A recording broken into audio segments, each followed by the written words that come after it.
Bulldozer यानी कि सत्ता का प्रतीक, जिसकी सत्ता होती है बुलडोजर उसका होता है और उसी की आंखों से बुलडोजर देखता है। एक समय था जब बुलडोजर की बात होती थी तो लोगों को लगता था कि कोई बड़ा निर्माण हो रहा है या किसी अवरोध को हटाने के वो बुलडोजर काम आएगा।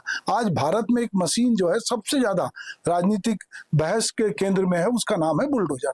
पहले बुलडोजर सिर्फ सड़क बनाने, अवैध निर्माण हटाने या सरकारी कार्रवाई का हिस्सा माना जाता था, लेकिन अब यह कठोर शासन, तुरंत न्याय और राजनीतिक शक्ति का प्रतीक बन चुका है। उत्तर प्रदेश से शुरू हुई बुलडोजर की ये जो राजनीतिक यात्रा है, अब देश के कई राज्यों तक पहुंच चुकी है। अपराधियों, दंगों के आरोपियों और अवैध निर्माण पे कार्रवाई को सरकारें कानून का राज बता रही हैं। लेकिन सवाल यह है कि क्या कानून का राज अदालत तय करेगी या बुलडोजर? क्योंकि बुलडोजर की आंख वही देखती है जो उसके आका दिखाते हैं। भारत का संविधान कहता है कि हर व्यक्ति को न्याय पाने का अधिकार है। कोई भी व्यक्ति तब तक अपराधी नहीं माना जा सकता जब तक कि अदालत उसे दोषी साबित ना करता है।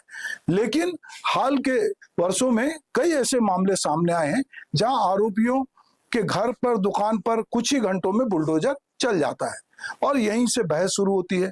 समर्थक कहते हैं कि दशकों तक अपराधी और माफियाओं पर कोई सख्ती नहीं हुई, सरकारी जमीन पर कब्जा, अवैध निर्माण, गुंडागर्दी बढ़ती रही। ऐसे में कठोर कार्रवाई जरूरी है।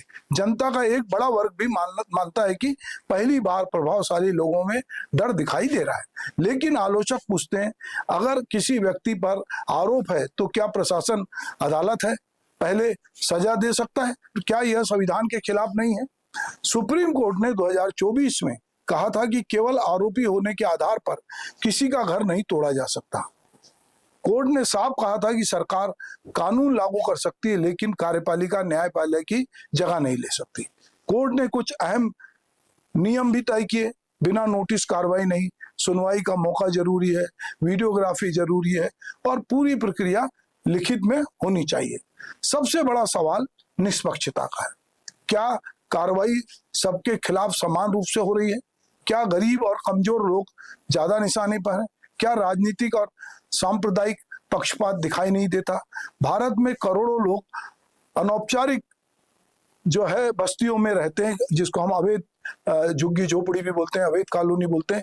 कई बार कार्रवाई में पूरा परिवार बेघर हो जाता है, जबकि बड़े प्रभावशाली लोग बच निकलते हैं। यही कारण है कि मानवाधिकार संगठन भी इसे बुलडोजर का न्याय कहते हैं।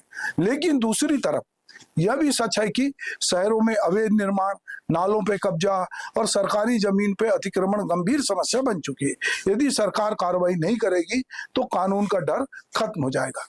यानी असली चुनौती संतुलन की है। सरकार को कार्रवाई का अधिकार है, लेकिन संविधान के भीतर रहकर कानून के आधार पर जो है यह कार्रवाई होना चाहिए, ना कि राजनीतिक प्रदर्शन के लिए।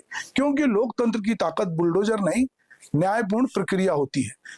आज देश के सामने सबसे बड़ा सवाल यही है कि क्या भारत कानून के राज की ओर बढ़ रहा है या तुरंत न्याय की राजनीति की ओर? फैसला सिर्फ सरकारों को नहीं, समाज और लोकतंत्र को भी करना है। नमस्कार।